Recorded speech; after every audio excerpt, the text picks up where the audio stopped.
about how to turn pain into purpose. And today we want to talk a bit more about the benefits of burnout. So really looking at that, basically all the things that happen to us in life ultimately happen for us if we find the right frame. So that, Renske, I personally luckily don't have that experience of severe burnout yet. Hope I will actually never get to it. I'm working on having the grit to recover before I actually fully flat out. Yeah. So I'm really curious to hear about your experiences in that space and how you came out actually stronger than you were before.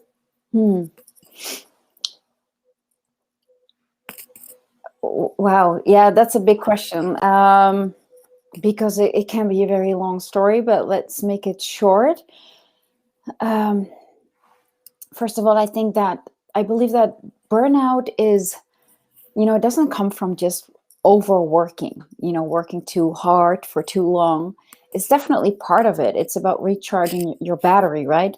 But I believe it has way more to do with how you just go about everything in life.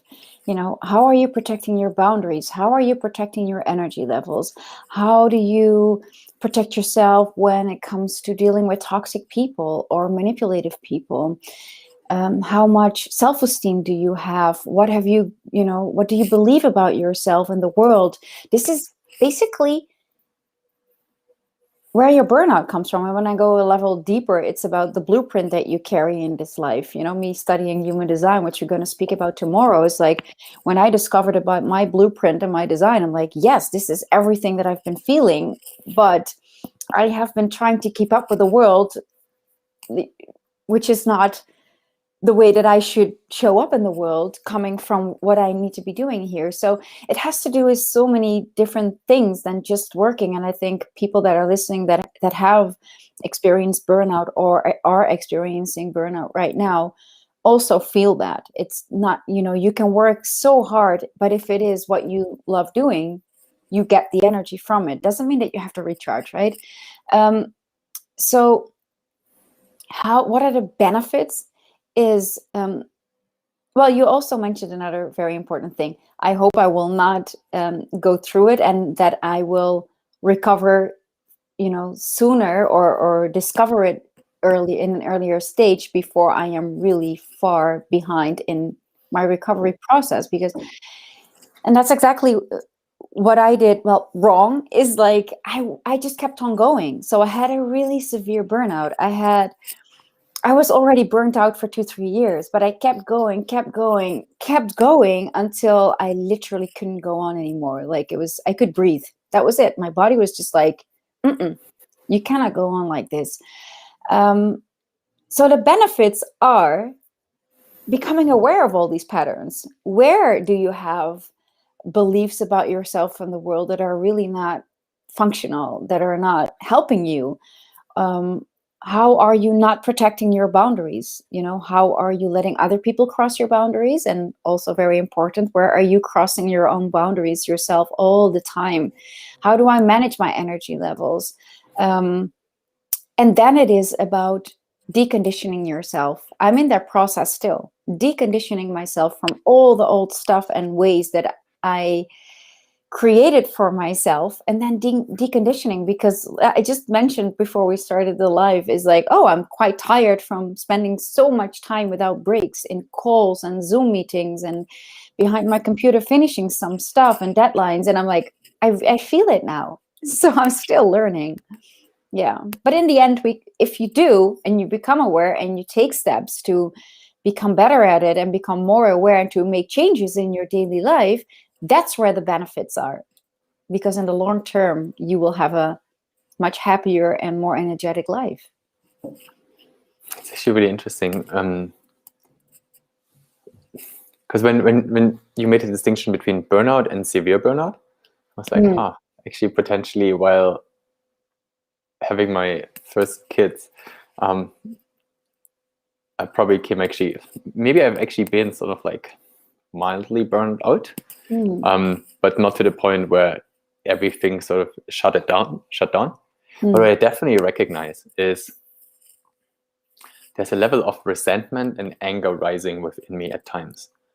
And what I seen a few weeks ago is that like when this level of like anger or resentment rises, that is that I am actually not honoring my own boundaries. I'm giving too much, taking too little time to actually just recover and do things that I find really fun and nourishing for myself. And so I've now basically come to love that sensation when I feel like this cat that like kind of gets into sort of like attack mode. It's like, okay, my body is telling me, dude, step back, go inwards. What do you actually need right now? Because actually that I feel for me what was interesting because most things I actually can give to myself. For example, like putting some coconut oil on my body after showering and basically connecting and giving myself like a mini massage, like these small kind of like self-care things that I'm beginning to engage in more and more. I feel this is part of this kind of like grit to recover, and stopping my workday at like 5:30 and taking Fridays off so that I have 3-day weekends and things like that. But it's so interesting because I didn't do it last week, and then I felt that sort of like, oh man, I actually totally let myself down and actually not protected my energy levels, not created the space for Toby's home projects to basically be on a Friday, And so what you said with your meetings, for example, last night and being on the computer ages and ages, and then creating basically these preconditions for giving more than what's actually being recharged, so that the game doesn't become sustainable, but at some point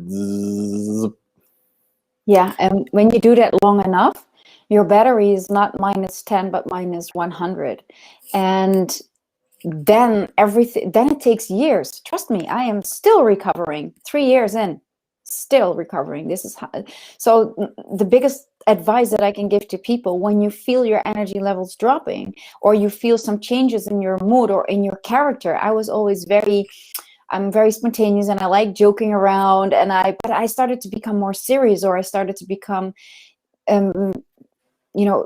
irritated a little bit easier, and I was kind of, you start to not just only feel burned out, but also depressed, kind of. It's like you just don't have the energy to do the things that you love. And I really, really like that practical thing that you just said. It's such a big reminder to myself as well. When I was experiencing like in the middle of my huge burnout, a friend said, she was really angry at me because she had warned me for a long time already, and she just saw me keep on going. And she shouted almost. She said, if you are not stopping what you are doing right now, then the next time I can come visit you in the hospital instead of home. And she was right. I needed to go to the hospital, and I was 40 kilos, and I was a mess, but I just didn't want to see it myself. What she also said is exactly what you just said. I don't, you take time for yourself. I don't care if it is spending 1 hour or 2 hours putting body lotion all over your body just to be in touch with yourself and wind down. And again, you see, I'm talking about deconditioning. I have to hear you say that, and I'm like, what's the last time that, of course, I take care of myself, right? I brush my hair, you brush your teeth, but the last time that I really spent, like I think a lot of other women actually do, like taking care of themselves, really, like, and I'm like, that's just stuff that I don't do. Like I'm like, oh, I have work to do, I have things to do here, and then it's me time. But it shouldn't be like that. So I'm still learning. So thank you for that reminder. And I love that little practical advice that you just put in, like, okay, well, if it is just finding half an hour or 20 minutes to put body lotion on your body, then that is time for you. That's a break, and it's connecting with you again. Yeah. It is really interesting what you say with this like burnout thing. So I also didn't really like look after my body that well, but then luckily my partner, she's very much in tune with her body, and just by osmosis, when I see her like do her body lotion thing, I'm like, huh. Actually, it's kind of inspiring. And what actually I felt in this moment was like, man, I'm feeling like I would love for her to like do that to me. And then I was like, man, actually, like what it really means is like, I just want that experience, and I have two hands, so I can actually give this experience to myself. Exactly. And that was so cool. But then, I began to see like, man, actually, I'm not like one being, I'm actually a community of like these trillions of cells. And so basically the cells of my hand, can be of service to the cells of my arm. And it was actually then becoming this really cool thing that, I am the conductor of like a community. And this community is also like, it's going to go onto to do a rebellion if it doesn't feel looked after and led in a sort of like positive way. And what comes up for me when you speak about burnout and this whole thing, but I got work to do. Because I definitely recognize it, and I still feel it. I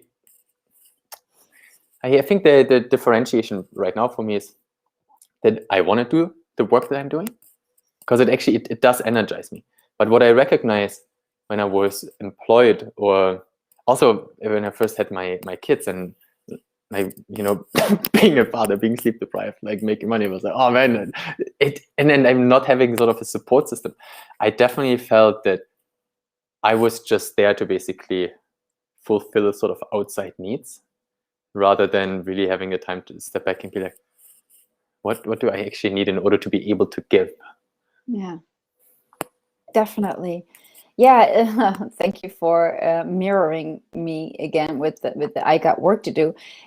Coming back to our conversation yesterday about putting pain into purpose, I am working on purposeful projects, things that I really believe in, things that that's why I work so hard right now. I don't want to spend my energy again in jobs that are really only draining. The moment you wake up and you know that you're going there, it's draining you. No, I'm working on beautiful projects, but for me, I need to really not lose myself in it too much, right? There's also me.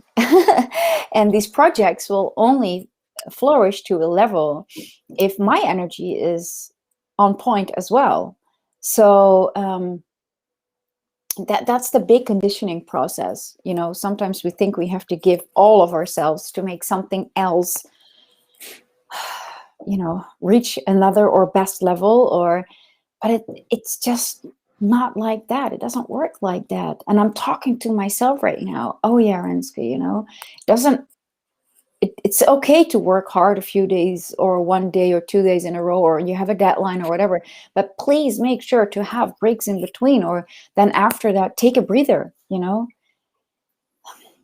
Yeah, it's all about balance. Where is your energy coming in and where is it flowing out?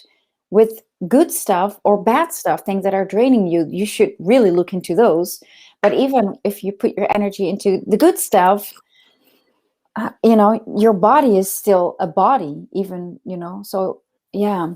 For example, DJing, I love doing that. But when I have a lack of sleep, or when you travel so much, or you work, really strange hours, yeah, but there still needs to be a balance between those, things that you love doing, and getting enough rest in between. Absolutely. What arises when you speak about this is that I'm actually wondering if burnout is sort of the condition of disembodiment of energy. So I've been following a lot of Stephen Kotler's work around flow, and I mean, being in optimal state of consciousness. And I feel I really love being in a state of flow, and I find more and more fine-tuned ways of how to actually get there by design. But also what I recognize at the same time is, okay, flow is a high energy state. So in order to actually maintain the state of flow, it's really automating basically these recovery things. So being in bed at the same time, waking up at the same time, and making the time frame in between about 8 hours. Then the other thing that I recognize is, so Stephen talks a lot about sauna, and being in the sauna and really having that just physical experience. I mean, for me, I do breath work, which embodies me. I take cold showers. I'm actually, at the moment, I'm going every Wednesday to get some body work done. So sort of like massage and energy work, which really supports me in this quest. Because what I recognize, like when you speak about burnout and when I sort of like look back, feeling the moments when I felt actually like I had really little to give, I actually felt a lot of my energy was invested in the past or in the future. And I guess that is definitely one of my tendencies. I'm quite a futurist and wanting to invest a lot of energy into the future to make it real. Yeah. And I recognized yesterday, having a conversation with Emma, that it's a very delicate balance of how much energy do I invest in the future versus how much energy do I actually invest in the present moment. Because I feel it's actually what I'm beginning to see. The more energy I can invest in the present moment with sort of like an alignment to that future version, it actually makes me more effective in creating that future. And so I'm curious to hear what your experience is on that reflecting. Yeah, I love what you're saying there. But by the way, watch your mic a little bit. Might be it's against your Awesome. I love what you're saying about, we're going a little bit deeper here about the flow part, because I just realized when you said that, like, yeah, you know what also really provokes burnout is when you start to work from the mind, to initiate from the mind, to manifest only from the mind, from mental conditions. Flow is not about that at all. Flow is about responding what shows up for you, about invitations that you see, especially for my human design, which we're gonna speak about next. Next is about seeing the invitations coming, but also responding to what's happening outside of you, because then you're responding to something, the universe is actually giving you, like, here it is, this is the way I'm guiding you. You trust and flow. But I also tend to do a lot from my mind. I am a very sensitive and intuitive person at the same time. But when it comes to me being the old conditioned me, is also from the mind. I need to do that in order to, it doesn't help. It doesn't help. So I think body work and really making a contact, a connection with your gut feeling, with your intuition, with what feels good to you, instead of not, I know this is good. No, does it also resonate with how you feel, with what you feel is, does it feel like a state of flow, or does it feel like I have to do this in order to reach that? It's the balance again between those two, I think. And yeah, again, thank you for the reminder, because I am the last days, even though I'm working on projects that I really love and I'm passionate about, I have also been on a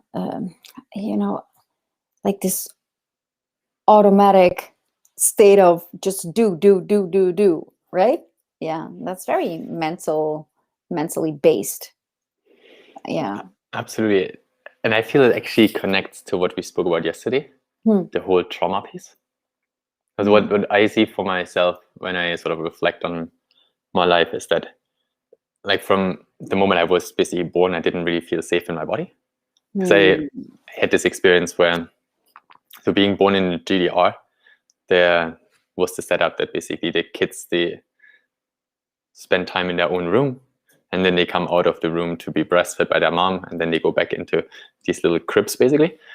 And yeah, so when I sort of like reflected on this thing, yeah, it didn't seem like the body was like a good thing. It seemed like the body just like created all these like unpleasant sensations of like, I'm hungry, or need my diaper changed, or whatever. Yeah. And then if it wasn't sort of like attended to, then I guess that is what I'm now seeing. I feel where a lot of my energy kind of got put into my mind, and then being like, okay, how can I strategize to get my needs met? And now really the sort of healing I'm doing in its space is to trust. And I still love doing, because I feel there is definitely that balance between doing and being. Because if I'm only being in a like really cool state, but I'm not doing anything, then there's also no change. However, if I'm doing all the time from a place of feeling unworthy, then I'm just basically recreating that state of sort of like unworthiness. And so I feel the where Emma is really inspiring me at the moment is this embodiment of like, I have these cool ideas, but then also like actually really feel it. And I'm really beginning to trust my body a lot more over the last week. Really, it's been really interesting to feel a lot more sensations. So yesterday I was doing this over my head after dinner, and then suddenly I felt my hand in here. And here got really hot. I felt like, man, it's almost like I could burn paper. And then I took it apart and put it on my face and realized like, man, actually, it's not extra warm on the outside, but it's interesting to feel that sensation within. And that I feel Wim Hof has also inspired me a lot in terms of, like, first of all, his breathing method, and then also the cold showers, and this whole piece of, I mean, we have these 5 senses to sort of perceive the world around us. And I'm incredibly plugged into that in terms of, I feel I'm super aware of basically my surroundings, which also I think as a kid was this. So I had a desk looking outside the window, and I always hated when my dad would come in, because I always felt like, okay, or even when I was building something and I had this notion of there's some criticism. So when people come from behind and see what I'm doing, they will sort of like comment on what I'm doing. And while I now see it was the best intention, doing it as a kid and then feeling, I felt easily criticized in terms of, that's not good enough for you. You should really do it like that. And then so what Wim Hof really made me realize is that we also have this like interoception. So this basically perception within our body, feeling the heartbeat, and then being able to feel the heartbeat in the fingertips, or feeling my heartbeat in my toes. And that is actually something that I'm beginning to really love, to see like, okay, I focus on my heartbeat, and then what actually happens in my sort of like abdomen, and this like electric ripples and stuff like this. And it's really fun to be like, there's a whole universe to be explored, as much as I can see and hear and listen and smell to kind of the things outside of me. There's all these other things basically inside, where basically my 50 trillion cell community is communicating with one another. And the reason I'm saying this is where I feel this sort of like burnout thing, I sense, has something to do with, are we investing basically the energy that we're continuously receiving into listening within to then take inspired action from there? Or is it invested sort of in continuously kind of like scanning the environment for potential threats? Coming back to your childhood story, I believe that every person on this planet wants to feel safe and loved. I think I said that yesterday as well. When something in your childhood happens, and we all are affected by things in our childhood, even when we had a very loving environment, or still we are, the first 7 years of our lives, we are really taking in all the things that our parents or our environments are doing, or school teachers, and we learn from their coping mechanisms. When you're not feeling safe, so if you're on, let's say you are not grown up in a very safe environment, or you have been through some stuff in your childhood as well, then you learn that your environment is not safe. I've experienced that as well as a little child, not by my parents, thank God, but and when you feel that, for me, it was even in being in my own body was not safe as a child. And so how do you grow up? You don't feel safe. So what do? You start doing, because it takes the attention away of your being. So for me, becoming burnout is also conditioning from the outside world, but also it's like me putting the attention from the inside to the outside world, because that was kind of safer, coming back to not wanting to be seen on a stage. Remember I said that yesterday or the day before? It's like, I'm here, but I'm not here at the same time because it's not safe for me to be here. So it's also psychology. But the world on itself already, if you've been through stuff that is just, traumatic or not, we tend to do a lot. We tend to do a lot. Do. The world is based on doing. Then you become successful. Do this, then you look like that. Do this, then you feel like that. There needs to be a balance. We need to be more. Just be. Come home inside yourself, in your body, in your mind. Connect with yourself. This is where there's so much of the world's problems. How do I say it? People are just too focused on the outside world, with judging, with putting the attention away from themselves because it's not safe there. You are safe right now. I am safe right now. You are safe right now. And feel that. And then you show up in the world in a totally different way than when you feel not safe. I feel the distinction you made there with that the doing takes the attention away from the being. Yeah. Is really beautiful.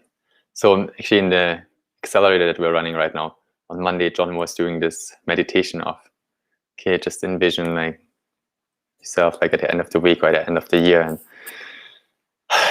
just have that sort of like ideal side of it, feel what it feels like, and then open your eyes and it's like, yeah, cool. But I basically can feel whatever I want at any moment. So it's not about the outside condition that makes me feel a certain way, but it's actually using imagination to feel it right now and then act from that.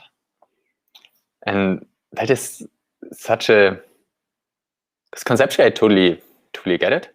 And the interesting piece then, what I'm recognizing is, okay, there's one part to sort of like understand it, and then there's another way to really embody it. Yeah. Where it's really, kind of when we look at our body as being our subconscious basically, and storing all these habits and automatic programs. And so I feel this is where really the bodywork piece for me is such a big step right now, to actually allow another human being to touch my body and actually like trust that this person has like good intention and is loving and kind and all these things. It was just really interesting to see what it brings up, and the trust of these hands are actually gonna be good for me, and then so ultimately allowing that energy to sink down and bring all these thoughts and mental models that I intellectually get into this embodied state of being, that I then I still love doing things, because I mean through doing I feel we are moving particles, and we're creating new environments, and we're human beings, right? Human beings, not doings. But on the other hand, we're also here being a human to be able to do. Does that make sense? Yeah, exactly. And I feel it's again, like in anything, it's finding that sweet spot.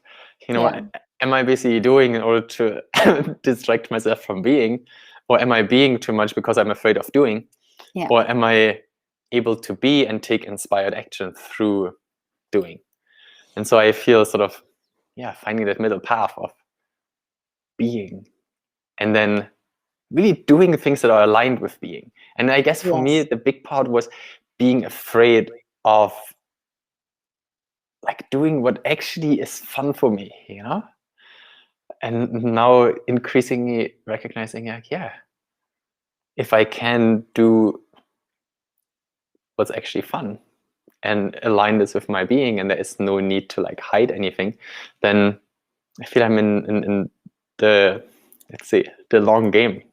And I feel the likelihood for burnout becomes very small, because I feel then there is this awareness of actually, okay, what does my body energetic field need so that it is actually fueled. Mm-hmm. the body, it's the body, mind, and spirit, right? And we do a lot from the mind already in this society, in the world that we live in. Then we come to the spirit. I believe that you are very much connected with that when you do a lot of meditational work, breath work, and stuff like that. So, and for some people, it's religion, right? It's like praying or singing mantras, or but the body, we tend to forget. Of course, we exercise to look a certain way. A lot of people. Some people that are really much into yoga, they also do it because of mindfulness. But the body has been forgotten a lot when it comes to, our nutrition and how to really listen to your body, because your traumas, both physically as mentally, your body doesn't forget. Your cells don't forget. I'm a living example of those things. We can do an entire 3-hour session about this, but so it's the body, mind, spirit. I just recently did because I'm also mentally very strong, spiritually very strong, but the body, my body started to, already when I was younger, to show signs like, hey, listen to me as well. I'm here as well. And now I just became also bodywork practitioner, like transformational cupping. It's like traditional Chinese cupping, but then with movement, and also acupuncture. It's according to it's a Dutch girl, Kim Cupping. Kim Cupping is her I love it. She's Kim van Eersel, and she really, wow. When I first saw that, I was like, I need to experience this. I experienced it. I was like, this is really, really working. So now I did, she trained me as well to do that kind of work. Miracles happen. Miracles happen when you work on a body like that. It's a journey that you're taking, either with yourself, for yourself, when somebody else is giving you the treatment, or when I'm giving the treatment to somebody else, because trauma, sometimes in an arm, this piece of the arm, a person starts to shout or starts to cry. It was like, oh my God, that was connected. Like I'm not, it's really true. And I'm saying, oh, that was connected to my childhood when I was 7 years old and I was at school, and like really weird stuff comes up. It's like, wow, was that hidden in my arm? Right? So the body work to make the connection between the body, mind, and your spirit. Wow, it's magical. It's magical. So yeah. It absolutely is. Last week when I did my body work, Andra was pressing a bit on my sternum, and then I felt like, man, I actually curious to feel more pressure there. Or then she had these cool magnets that she was running down my spine, and then in my heart center they snapped together. So this week we're gonna look at these two areas in particular, because there seems to be something there. Now, what I'd love to hear from you is you said your body was showing all these signs. Yeah. So what signs did it show you that you didn't follow up on? Well, when I was at a young age, I already got a collapsed lung, like like that 2 times. I was 19, and the second time was on my 20th birthday, and I was not really into. I wasn't really aware yet. I knew that there was something with me, and I didn't always feel, So I did ask the nurse, like, is it possible that this comes from stress? So there was a connection that I was already making, and they were like, well, yeah, it's possible. We don't really know when it's like this, like so spontaneous and that heavy. And later, a few years later, my gut started to really act up. But then my entire body, everything that connected, when it comes to letting go, so my lungs, my bladder, my kidneys, my skin, everything started to act up. And for 5 years I was searching. And so because I went to the hospital, they couldn't find anything, and then they say, well, yeah, just live with it, because we cannot find anything, so you're not going to die. And I was like, I feel like shit. I don't have energy at all. I'm not in my early 20s. I'm not going to accept that I need to live my life like that. So I started searching. Took me like 5 years, spending a lot of money on alternative, but this, I see it as peeling off layers and coming to the core. And I am a living example that you can heal yourself from physical pains or physical illness, because after 5 years of searching, I really saw that it was all connected to a trauma from my childhood, which I wasn't even aware of because I put it away in my subconscious. And when I did find out, my body started to heal. So how beautiful is that? And of course, with my burnout, my body started to act up again in all different ways. I just didn't want to. I started to take care of it, but not in the right way. I didn't say, okay, I'm listening to you. I'm going to stop with what I'm doing right now. I'm going to take rest. I'm going to take more like giving true attention to my body. No, I started to see nutritionists, and to really measure my vitamins and nutrition's levels in my blood, and taking the right, very expensive vitamins and minerals on a daily basis, and seeing a physiotherapist for my back problems that I was experiencing because of stress. But it was all to deal with the consequences. But what I needed to do was just stop doing what I was doing, which was ruining myself, right? So I thought I was taking care of myself, but I wasn't. That's also so interesting to then basically see that even like the vitamins and the supplements and all these things, it's still trying to fix it from the outside. Yes. Rather than, stepping back and listening. Okay, like what is it? I had this super fun experience when I was in India for a silent retreat. So we were 7 days meditating, and in the beginning, sitting cross-legged, it's fucking terrible. I felt so much pain in my knees after a while. But then the thing was also like, okay, the teacher was saying, become curious, actually look at it. So what I then did is, okay, I looked at my knee, and in the beginning, the concept was my knee is in pain. Then when I actually looked at it, it was like, it's actually not even my whole knee. It's these like individual little kind of like isolated, almost like points. And then I started looking at a point, and then they disappeared. I was like, that's fascinating. And then ever since, I've never felt pain in my knees again when meditating. And then there was this super interesting experience when I suddenly felt as if sort of this like pillar of concrete like expanded in me and then kind of got lifted away. Yeah. And I started feeling all these ripples over my heart. And I was like, man, I've never had that sense of like interoception and sort of like experiencing these cool things within. I'm like, this is awesome. It feels so good. And energetically, like something has shifted. And so when you were speaking about all the supplements, I was thinking about Bruce Lipton and sort of like his work with like cells and sort of intention that it did. And like he's basically saying, when we look at the pharmaceutical industry, basically energy work or energy itself is, I think he was saying like 500 to 1,000 times more effective than particles in treating conditions. And so when you just shared about the stuff in the arm, for example, or then your own experience from the supplements, and where it's ultimately like, if you deal with this sort of like energetic thing that the body holds, then it's actually gone for good. While if the supplements go in, then it's like it lasts potentially as long as the supplement is within your system, but then it's only covering rather than really uprooting. It's still good to take care of yourself and look at that, but it's not the clue. The clue is really, how much are you connected with yourself? Are you thinking, if I take these supplements, then my body will be all right? No, there is more to that. There is your subconscious, the beliefs again about yourself, how you really take care. Do you really care? And sometimes it's stuff that we don't want to look at, like I had.